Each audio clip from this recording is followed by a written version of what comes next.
La mission qui m'a fait jeter l'éponge.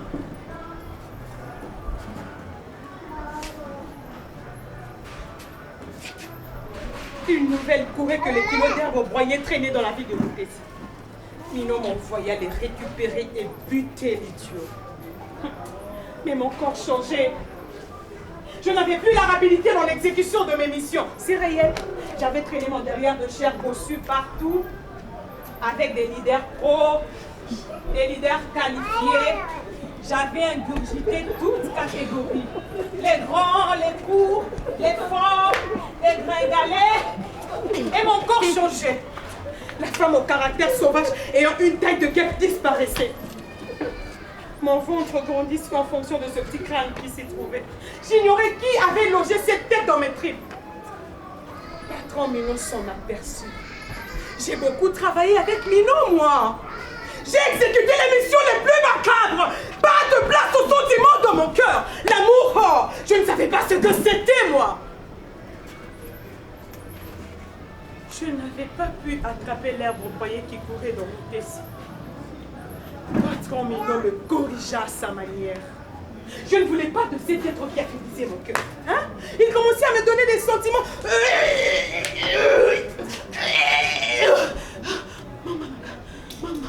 Maman.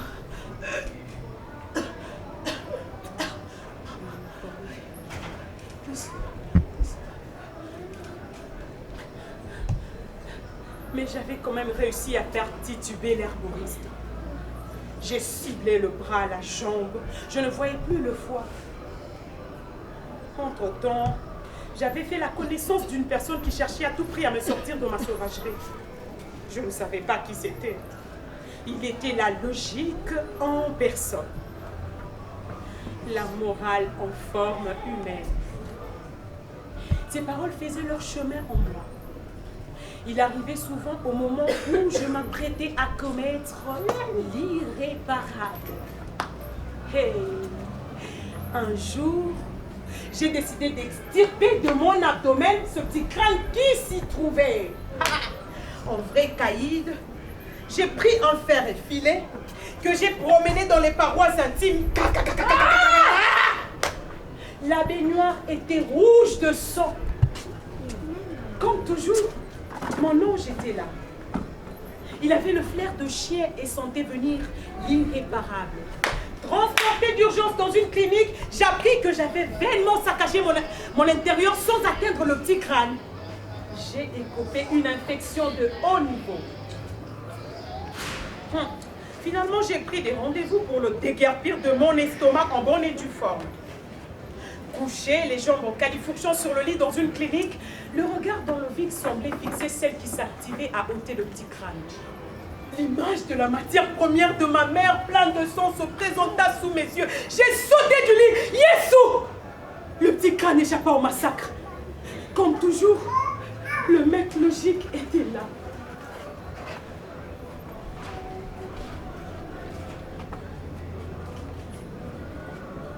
J'appris un soir que c'était un prêtre excommunié. Il avait commis des outrances cruelles, des plus sombres aux plus barbares. Accablé et repenti, il s'acharnait à ramener à l'étable des brebis égarées. Patron Mino entra dans une colère sans nom et me recracha la mission à la face. Je partais avec la résolution d'en découdre avec l'herboriste. Trop tard, d'autres têtes étaient passées avant moi. Le corps du leader baignait dans un ruisseau de sang. Sa cocotte récupéra la marchandise. Je la pourchassais, elle courait. Je la pourchassais, elle courait avec peine. Alors commençait un échange de tirs. Ah! Hey!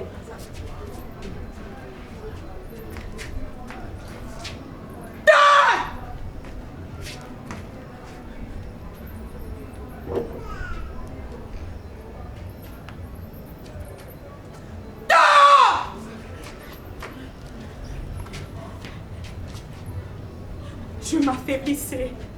J'avais des nausées, des vertiges au moment de piétiner sur la gâchette. Elle avait réussi à me cibler les boyaux, comme j'avais ciblé les boyaux de la bedaine à 11 ans. Moi aussi, je tombais, 多 raide 大？ comme un sac. Comme toujours, le mec logique était là. 多大？ Je n'avais plus la force de me défendre. Mon ange était là.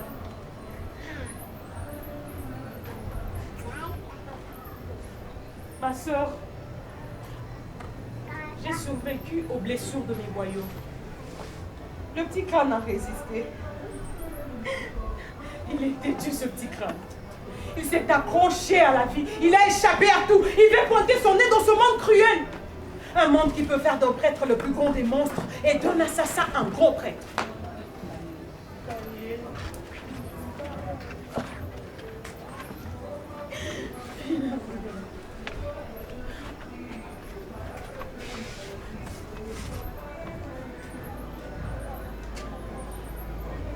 Ma sœur, je veux que vous adoptiez ce petit crâne. Oh. Vous lui donnerez le nom qui vous plaira. Non, non, non. Je veux qu'il ait une autre vie, une vie meilleure. J'ai tout réglé. Celle qui s'occupe de l'adoption m'attend dehors. Elle veut entrer d'un moment à l'autre pour les formalités administratives. Non! Non. Mon choix s'est porté sur votre monastère. Il se dit du bien de votre institution, oh ma sœur! Non! Non! Je sens au fond de mon cœur que vous saurez l'inscrire sur le bien et le mal. Oh. Attendez, j'entends des pas, je dois partir. Non.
Dites-moi tout de même, comment aimeriez-vous l'appeler? Peu importe. Plein de jolis prénoms dans la Bible. À vous de faire le choix.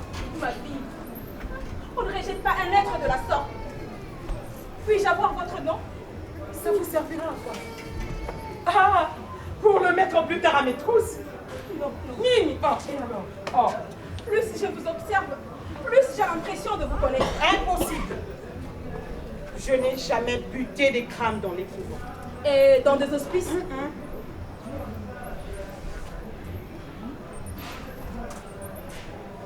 J'étais du genre BTV. Banque, trottoir, villa, voiture, voilà. Et où habitez-vous dans votre enfance? Ah, dans la ville de Moutessi, quartier Colombie, où sont tassées les trotteuses. Satisfaite? Ma fille, ouvrez grandement votre bouche et articulez le nom de votre enfant. De votre enfant? Vous êtes une sangsue. Ce n'est pas mon petit crâne, d'accord? Ils m'ont volé mon corps. Ils m'ont introduit ce petit crâne dans l'estomac. Que pouvais-je faire? C'était la condition pour ma survie. J'aurais aimé avoir un père et une mère comme tous les autres, mais le destin avait décidé que je mangerais à la sueur de mes cuisses. Ah! Vous voulez peut-être savoir qui me l'a foutu, c'est ça? Ça, je ne le sais pas. Beaucoup de tiges ont traversé mon estomac.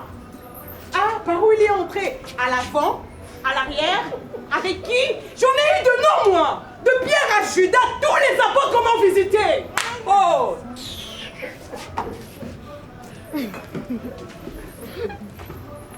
Il était où? Il était où votre Saint-Esprit pour empêcher la montée de la liqueur dans mon estomac? Écoutez, vous traitez avec lui, hein? Alors dites-lui que je suis venue lui déposer son colis. Qu'il accepte ce qu'il a commencé. Oh, hé, oh! Ah, bon, il va quitter.